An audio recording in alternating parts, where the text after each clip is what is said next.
বাংলাদেশ চান। মাসুদ ভাই যেটা বললো যে শুরু তো করেছিলাম যে ওই পথে হাঁটার স্বপ্ন দেখেই তো আমরা শুরু করেছিলাম, কিন্তু এখন বাস্তবায়ন কতটা হয়েছে ওটা নিয়ে সবার মনের মধ্যেই একটু সন্দেহ রয়ে গেছে।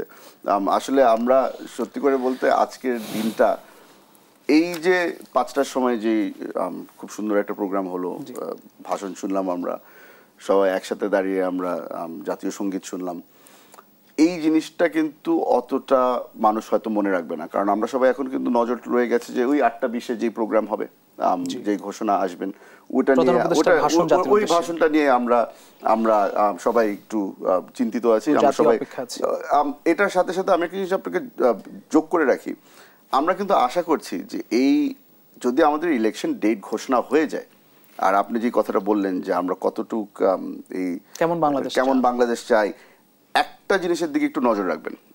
এই ঘোষণা আসার পরে যেই উপদেষ্টারা নির্বাচন করার জন্য কিছুটা শখ রেখেছে, তারা কি রিজাইন করে কি করে না, এই জিনিসটা দেখা কিন্তু খুব জরুরি হয়ে গেছে। কারণ আপনার আসলেই আমরা কি ডেমোক্রেটিক একটা সিস্টেমের মধ্যে থাকবো কি থাকবো না, আমরা কি আসলেই নতুন বাংলাদেশের দিকে হেঁটে চলছে নাকি না, এটা দেখার মধ্যে কিন্তু সবচেয়ে বড় সিগন্যাল এটা হবে যে এই যার যে উপদেষ্টারা সামনে সংসদ সদস্য হতে যাচ্ছে তারা কি ইমিডিয়েটলি রিজাইন করে কি করে না। যদি না করে তাহলে তো আমরা বুঝে যাবো যে আগের সিস্টেমটাই এখনো বহাল রয়েছে, যে যারা ক্ষমতায় একবার বসে থাকে তারা আর ক্ষমতা ছাড়তে চায় না।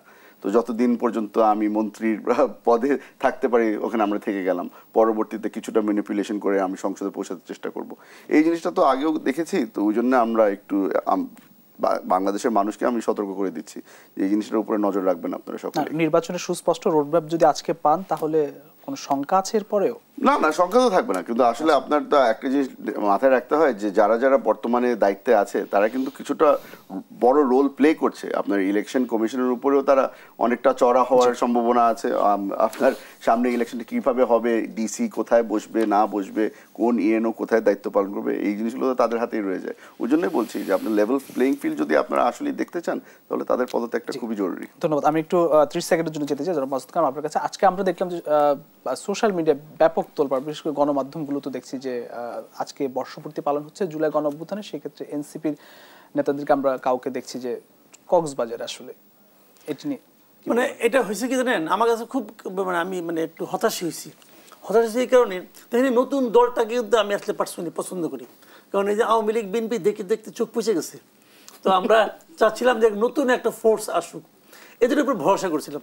এখন এরা দেখি বিতর্ক ছাড়া থাকতেই পারে না, এরা বিতর্ককে ইনভাইট করে, আসো আমাকে ঘিরে ধরো। তারা 4 জন গেছে ওখানে, হাসনাত, সার্জিস, পাটোয়ারি এবং তাসনিম, যারা গিয়েছে। কেন গিয়েছে? পাটোয়ারি বলতেছে আমরা পদযাত্রা করতে করতে টায়ার্ড হয়ে গেছিলাম, ভাবলাম একটু ঘুরে আসি।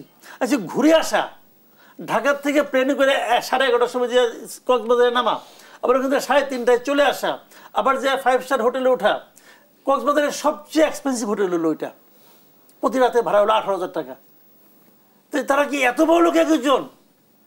হইতে পারে, সার্জিস তো বলছে তার নাকি বাপদাদা নাকি জমিদার ছিল, আবার এর আগে দেখতাম তার নাকি মানে বেগে টাকা থাকতো না। তো এগুলো অনেক কিছু হইতো আর কি। তো এখন এগুলি কি মানুষের মধ্যে সন্দেহ তৈরি করে। আপনি মনে রাখবেন, সন্দেহ কিন্তু ভয়ঙ্কর মারাত্মক। ওনাদের এত সম্ভাবনা থাকা সত্ত্বেও আজকে তাদের যে দুরবস্থা, এর কারণ কিন্তু এগুলো। আসলে বয়স একটা ফ্যাক্টর, বুঝছেন।